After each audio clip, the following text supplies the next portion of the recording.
Vamos mergulhar direto numa verdadeira história de detetive intelectual que vem lá do século XII. É um mistério denso, fascinante e, por incrível que pareça, ainda bate a nossa porta e afeta como a gente entende a realidade hoje em dia. O foco desta nossa análise é a mente brilhante de Pedro Abelardo e a busca incessante dele para resolver um enigma colossal que ficou conhecido como o problema dos universais. E para descomplicar toda essa história, o nosso roteiro de hoje é super direto. Primeiro, o problema dos universais. 2. Abelardo, o filósofo rebelde. 3. Reconciliando fé e razão. 4. Desmascarando as teorias realistas. E por fim, a solução nominalista. Bom, vamos começar pelo começo. Parte 1. O problema dos universais, um mistério filosófico. Para entender esse enigma que deu um nó na cabeça de gigante da filosofia desde Platão, imaginem uma cena super comum: dois cachorros brincando num parque. Eles são totalmente diferentes, certo? Um é enorme, o outro é minúsculo. Um é peludo, o outro tem o pelo curtinho. Mas, apesar de todas essas diferenças visíveis, a gente usa exatamente a mesma palavra para os dois. O que de fato faz com que seres tão únicos e separados dividam a mesma categoria. É aí que entra a ideia dos universais. Antigamente, o pessoal acreditava que esses universais eram formas objetivas ou moldes reais. O próprio Platão, no seu diálogo Parmênides, já tinha levantado um problemão contra isso. A questão era a seguinte: se existe uma forma única que faz com que vários indivíduos sejam parecidos, como é que essa forma consegue ser inteira e indivisível e ao mesmo tempo estar dentro de todos esses indivíduos diferentes de uma vez só? É um quebra-cabeça de dar dor de cabeça. Vamos para a parte 2. Abelardo, o filósofo rebelde e como ele revolucionou o século XII. Para desatar esse nó, a história precisava de alguém implacável. E Pedro Abelardo não era nem de longe aquele acadêmico quietinho. A vida do cara foi puro drama. Ele nasceu em 1079 e já chegou dominando a cena, derrotando mestres antigos em debates públicos acalorados. Aí rolou aquele romance trágico e famosíssimo com a Heloísa, que acabou trazendo consequências brutais para ele. Como ele adorava um debate lógico e não tinha papas na língua, arrumou inimigos poderosos. Ele teve obra queimada em concílio lá em 1121, foi duramente condenado por São Bernardo de Claraval e acabou morrendo pouco depois, em 1142. Enfim, uma vida caótica que serviu de combustível para uma mente super afiada. E isso nos leva à parte 3, reconciliando fé e razão, o campeão da lógica. Essa frase diz tudo sobre ele. Não desejo ser um filósofo para contradizer Paulo, nem um Aristóteles para ser separado de Cristo. É fantástico, porque mostra perfeitamente o que movia Abelardo. Ele simplesmente não via conflito inato entre o pensamento crítico e a devoção. Na cabeça dele, a lógica e a filosofia eram, na verdade, as melhores ferramentas que a humanidade tem para entender e defender a fé contra ataques, e não armadilhas para destruí-la. Ele montou uma conciliação genial.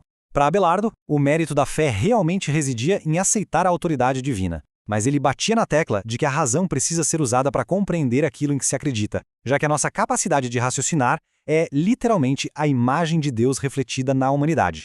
Ele foi tão ousado que chegou a dizer que antigos filósofos pagãos, como Platão, conseguiram antecipar verdades cristãs como a Trindade, usando apenas a pura e simples razão. Inacreditável, não é? Avançando para a parte 4. Desmascarando as teorias realistas, apontando as falhas lógicas. Agora a gente entra na fase de tribunal dessa investigação intelectual. E um detalhe muito curioso é que grande parte do que sabemos sobre como Abelardo destruiu os argumentos de seus contemporâneos não veio dele mesmo. Foram os alunos e a galera mais nova, como João de Salisbury, que anotaram esses debates épicos. A sala de aula medieval era, com certeza, uma verdadeira arena de combate intelectual. E o mais fascinante é observar como ele desmontou o realismo tijolo por tijolo. A teoria da essência material do Guilherme de Champeau, Abelardo mostrou que levava a absurdos lógicos. A teoria da coleção do Joscelino de Soissons, fraca porque um grupo inteiro não pode escrever um membro sozinho. E aquela ideia de aspectos diversos do Adelardo de Bath resultava num paradoxo bizarro onde um objeto poderia e não poderia ser aplicado a si mesmo. Simplesmente nenhum rival ficava de pé na frente dele. Para sacar a força absurda da lógica dele, pensem neste exemplo cheio de ironia. Se a tal essência chamada animal for uma substância material que vive ao mesmo tempo dentro do filósofo Sócrates e de um burro, isso significa que a exata mesma substância está sendo racional num lugar e irracional no outro ao mesmo tempo. É uma contradição tão gritante que forçou Guilherme de Champollion, que era o maior mestre de Paris, a abandonar publicamente a própria teoria.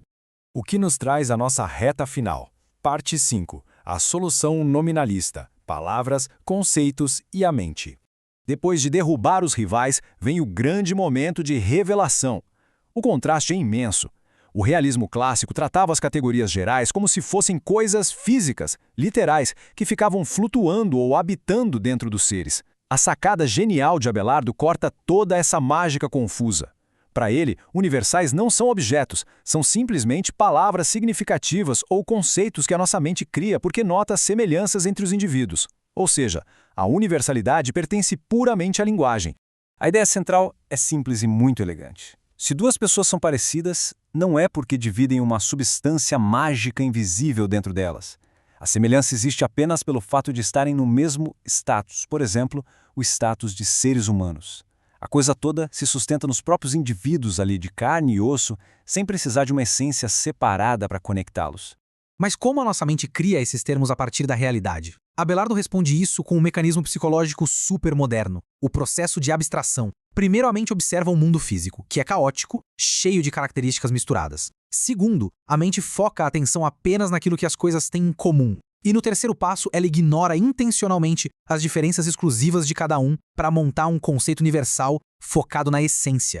Pense no conceito de um leão. Quando alguém fala a palavra leão, a mente puxa logo uma ideia abstrata, que serve para qualquer leão no mundo. Esse conceito mental não tem a cicatriz de um leão específico, ou o tamanho exato de um outro. Os detalhes únicos ficam de fora para manter só as características universais. O universal é, no fim das contas, uma ferramenta sensacional da inteligência humana para simplificar a complexidade do mundo real. E tudo isso deixa a gente com uma pulga enorme atrás da orelha, não é? Se o Abelardo estava certo e esses conceitos universais não são tijolos místicos da realidade, mas sim invenções do nosso intelecto organizadas pela linguagem, até que ponto as palavras que nós usamos todos os dias estão, de fato, moldando a estrutura da própria realidade que a gente percebe? É um questionamento profundo que saiu das portas de um mosteiro lá no século XII, mas que a humanidade ainda persegue fascinada até hoje.